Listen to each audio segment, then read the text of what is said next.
Cordial saludo. Cuando hablamos de delitos sexuales contra menores de edad, ese tipo de fenómenos supone una serie de retos en términos probatorios. Una de las grandes dificultades es encontrar elementos que permitan de entrada plantear una situación inequívoca de acusación frente a una persona.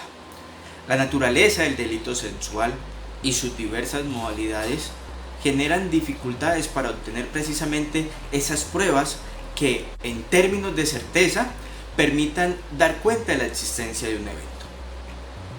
Es común que además de la práctica de pruebas de tipo sexológico y las entrevistas forenses, así como la toma de testimonios a terceros, la Fiscalía acuda a la evaluación pericial en medicina legal para determinar si esa presunta víctima presenta signos que puedan dar cuenta de la existencia de un abuso. Hay que tener en cuenta que sobre esta prueba se tienen serias expectativas, en la medida en que se busca que con la determinación de una condición de salud mental se pueda probar la existencia de un evento. Hay que tener en cuenta que la naturaleza de los signos que tenemos en materia de salud mental, primero, son diversos. Dos, son multicausales, es decir, no tenemos una lógica unifactorial que nos permita establecer que en efecto un fenómeno en particular ha generado un signo en concreto. Sin embargo, eso no quiere decir que la psicología forense no pueda aportar para ese tipo de evaluaciones. Por ello resulta tan importante que el perito, cuando tiene dicha labor, se permita no solamente evaluar la condición actual de un sujeto,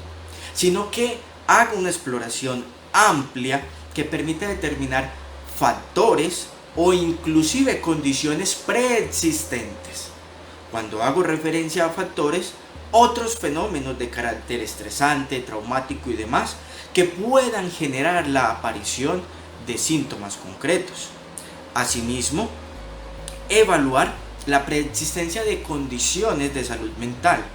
porque precisamente uno de los grandes errores que se cometen en este tipo de evaluaciones es asumir que la condición actual resulta ser la consecuencia en concreto que deviene de ese hecho que se investiga, desconociendo así toda una serie de antecedentes a nivel social, a nivel académico, a nivel familiar, a nivel personal, que podrían explicar el por qué un sujeto tiene una condición de salud mental específica. Ahora, también hay que tener en cuenta que en muchos casos esas condiciones preexistentes pueden de una u otra manera verse acentuadas o exacerbadas por el fenómeno traumático que sufre un menor cuando es víctima de abuso sexual. De allí que también es importante entonces hacer todo un ejercicio de orden patocrónico que permita conocer el historial de la enfermedad y en ese orden de ideas determinar cómo ciertos fenómenos en particular podrían constituirse en factores de riesgo para agravar la condición de este sujeto, de este menor, ¿sí? Y asimismo qué otros factores podrían inclusive influir para que los signos que se esperan encontrar después de un abuso no se lleguen a desarrollar. También es factible precisar, ¿sí?, que no toda víctima de un hecho traumático o un hecho estresante va a generar una serie de síntomas, pero ¿sí?, allí es donde está entonces la importancia de la labor del psicólogo forense, en tanto le debe permitir a la administración de justicia comprender por qué esos síntomas no se han desarrollado en ese sujeto. Por otro lado,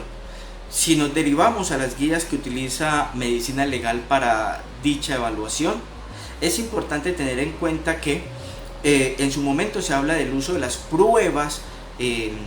sean estas subjetivas o proyectivas. Es importante tener en cuenta que para el uso de las pruebas es importante utilizar herramientas que nos permitan evaluar el nivel de distorsión o el nivel de deseabilidad o sinceridad que pueden presentar las personas. Generalmente estas escalas están articuladas a pruebas de carácter multiaxial o de carácter clínico. Esos instrumentos entonces nos permiten determinar a los psicólogos hasta dónde un sujeto intenta mostrar una imagen, sea favorable o sana, o bien una imagen patológica. Debemos tener en cuenta que en algunos casos, cuando tenemos eventos en los que se presume una falsa acusación, las personas van a intentar mostrar toda una condición patológica o anormal frente a su salud mental. Y precisamente estos instrumentos nos permiten determinar el nivel de alteración que pueden haber en los patrones de respuesta, asimismo en los signos que discriminan esos instrumentos. Por otro lado, en el marco de la guía de medicina legal se habla de la valoración del relato. Hay que tener en cuenta acá que en dicha guía, si bien al perito se le recomienda hacer una evaluación del relato, evaluar su consistencia interna, externa, evaluar el nivel de coherencia o articulación de lo relatado, estos elementos que se articulan a dicha guía no corresponden formalmente a una valoración de testimonio, donde hay un método establecido para tales efectos que permiten determinar o identificar una serie de criterios de realidad articulados al testimonio. Asimismo, no constituye ser un sistema de evaluación parametrizado.